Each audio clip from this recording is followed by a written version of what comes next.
ආයුබෝවන් අද අපි කතා කරන්න යන්නේ අධ්‍යාපනයේ හදවත ගැන. ඒ කියන්නේ අපේ පාසල් වල උගන්වන දේවල් කොහොමද තීරණය වෙන්නේ? මේ අධ්‍යාපනික විෂයමාලා කියන දේ ගොඩනගන්නේ කොහොමද කියන ක්‍රියාවලිය ගැනයි. අපි හැමෝම ඉස්කෝලේ ගිහින් තියෙනවනේ. හැබැයි කවදා හරි හිතලා තියෙනවද අපි ඉගෙන ගන්න මේ පාඩම් මේ විෂයන් තෝරන්නේ කවුද?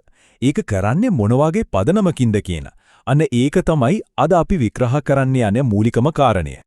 ඔන්න ඔය ප්‍රශ්නෙට උත්තරේ තමයි විෂයමාලා සංවර්ධනය කියන්නේ.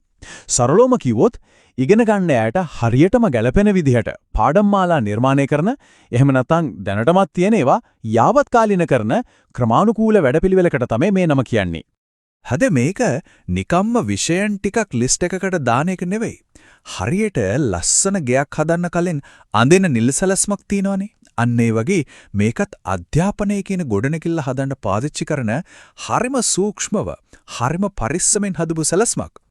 හරි. එහෙනම් අපි බලමු මේ සැලැස්ම හදන ක්‍රියාවලිය දිහා ටිකක් ගැඹුරින්. මේකේ හැමදීම පටන් ගන්නේ ඉගෙන ගන්නා කෙනාව තේරුම් ගැනීමෙන්.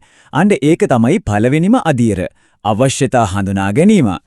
මේ සම්පූර්ණ ක්‍රියාවලියම ප්‍රධාන අධ්‍යයන පහකට බෙදන්න පුළුවන්. මුලින්ම අවශ්‍යතා තක්සේරුව, ඊට පස්සේ ඉලක්ක සැකසීම, ඊළඟට සැලසුම් කිරීම, ඊට පස්සේ ක්‍රියාත්මක කිරීම සහ අන්තිමටම ඇගේවීම.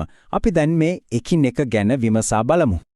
ඉතින් ඔය පළවෙනි අධ්‍යයනයේදී කියන්නේ අවශ්‍යතා තක්සේරුවේදී අහන ප්‍රධානම ප්‍රශ්නේ තමයි මේක. අපි කාටද උගන්වන්නේ? යාලට ඇත්තටම අවශ්‍ය මොනවද? මේක තමයි මුළු විෂයමාලාවෙම අත්‍යවාරම වෙන්නේ.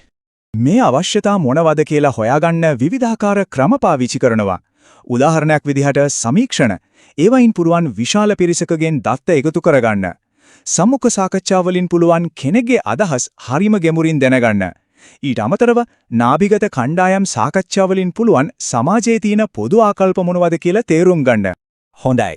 ඉගෙන ගන්න අයගේ අවශ්‍යතා ගැන දැන් පැහැදිලි චිත්‍රයක් ලැබුණාට පස්සේ අපි යනවා ඊළඟ අධ්‍යයනයට.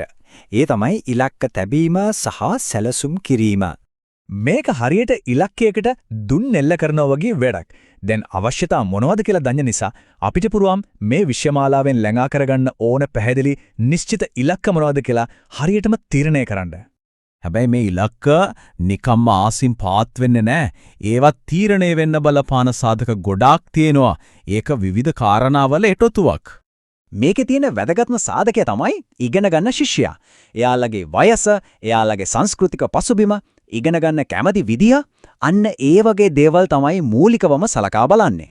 ඒ වගේම තමයි මේ විෂයමාලාව පන්ති කාමරයේදී උගන්වන ගුරුවරයාගේ දැනුම සහ කුසලතාත් හරිම තීරණාත්මකයි.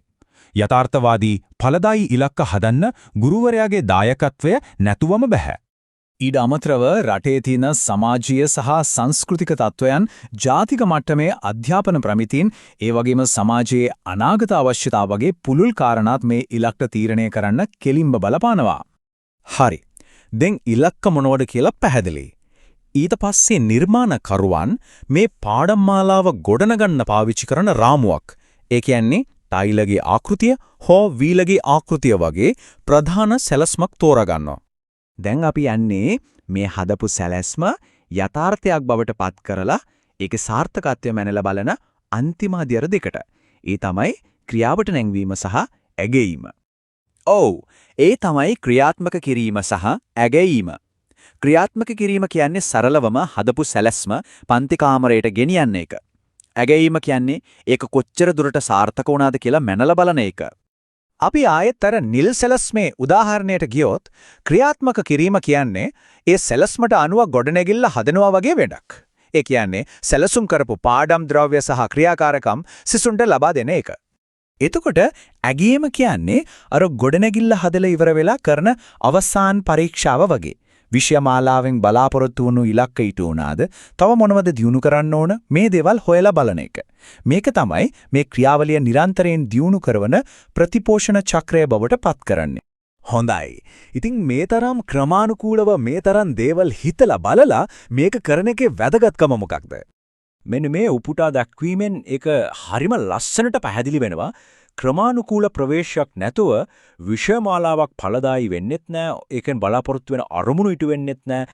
ඉතින් මෙන්න මේ වගේ හොඳ සැලැස්මක් නිසා තමයි අධ්‍යාපනය ඉගෙන ගන්න අයට අදාළ දෙයක් වෙන්නේ, ඉලක්ක සපුරා ගන්න ඵලදායී වෙන්නේ, ස්ථාවර උසස් තත්ත්වයක් පවත්වා ගන්න පුළුවන් වෙන්නේ, එලැගේම අනාගත වෙනස්කම් වලට අනුවර්තනය වෙන්නත් පුළුවන් වෙන්නේ. අවසාන වශයෙන් මේ කතා කරපු විෂයමාලා සැලැස්ම